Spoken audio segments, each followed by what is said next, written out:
Hey you guys! So we have been on the road full time for about 6 months now, and we primarily like to boondock, which means camp for free. We had a very hard time finding places to camp initially when we started off. We just didn't know where to look. So we are creating this video today to help you out so you do not make the same mistakes we did and so that you have a much easier time finding free places to camp and boondock and enjoy all of your travels. We are Natalie, TJ, and the bold and brave Camo Dog. 3 adventurers from Colorado who are on a mission to unearth this country's beauty as we travel in our towable home.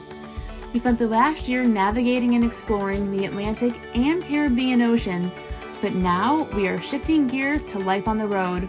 Welcome to Adventures of a Lifetime. So we have a handful of apps that we love to use that we alternate between. One of the first ones I like is not actually an app, it's a website. It is freecampsites.net. Now, a lot of these apps are doing the same job, but it does not mean that all the same information is on all the same platforms. You're going to have to filter through a few if you're trying to find a good campsite somewhere, or if you're having trouble, don't worry, go to another app. So freecampsites.net has camping for people who are in tents, cars, vans, big travel trailers, RVs. You just need to filter what you want to do, or when you click on the campsite, it will tell you what kind of rigs can fit inside of there. There also are sometimes photos added in there as well, and we have found some amazing campsites when we were in Utah using free campsites. Some are very urban, some are more out in the country, so there's a whole mix of everything in there depending on where you are actually located at. So the next app on our list is called Campendium. It does have a plethora of boondocking places you can choose from, but the main reason that we use it is to find places to dump our black and gray tanks. Another awesome feature about this app is it does give you places where you can fill up your potable water. This can be one of the biggest struggles boondocking, and this app will solve those problems.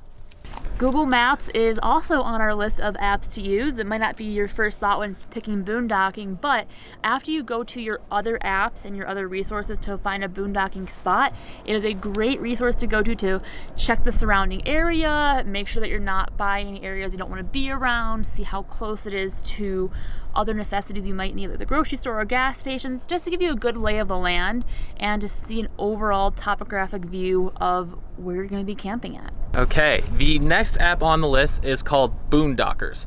You do have to pay a couple dollars for this app, and we just recently discovered it. It is an app that tells you about boondocking. One of the coolest things about this app is it pulls up your current location, and then it will find all of the boondocking sites around your area. You can then click on the specific area that you want to go boondocking at, and you can filter it by the features that that campsite has to offer. So it will tell you if there's water available, if there's cell service, and what size rigs can go there.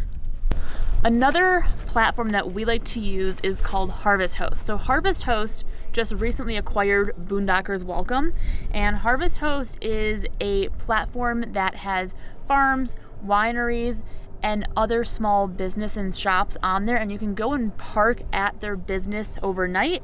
You're supposed to go and spend some money while you're there, so if you go to a winery, you should go in and get a glass of wine to help support them.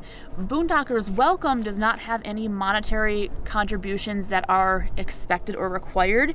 It is people that are offering up their land or property for you to come park on, who are usually also RVers who know the struggle.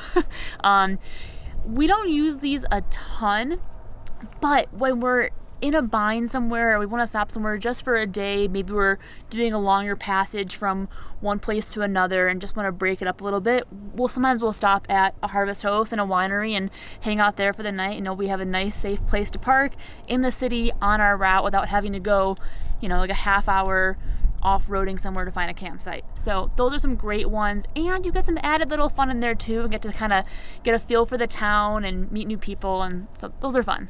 And I think a rule of thumb for Harvest Host is you're only supposed to stay for one night. Yes, I don't know about Boondockers Welcome. That's usually a few more. Usually it's like Okay. 1 to 3. But I do know with Harvest Host, they typically only want you to stay one night, but if the owner does invite you to stay more nights, obviously you're welcome to stay. Yeah, I think it's like a maximum of 3 though I've ever heard, but that is a good point. It's more of a place to stop as you're passing through and a fun place to stop.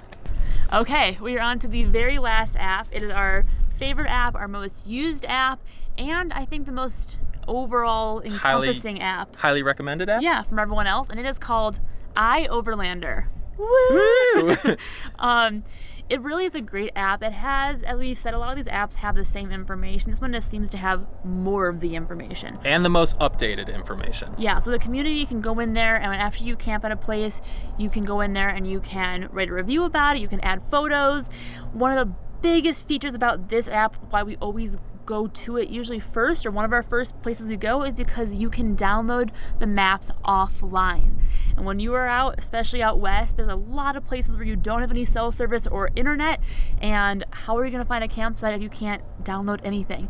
So you can go on there, and it has all the camping information. It will tell you if there's water, electricity, pit toilets, what size rigs can fit inside of there.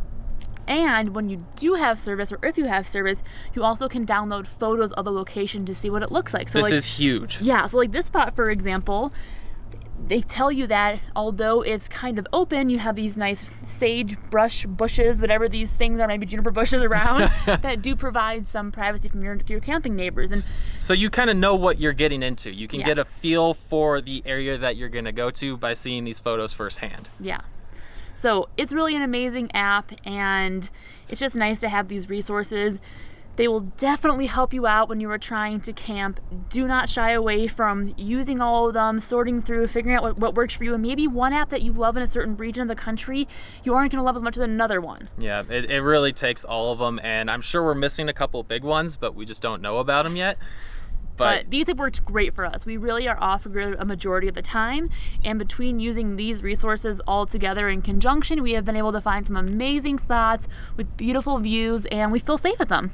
Yeah, so we hope we saved you a headache. And happy boondocking.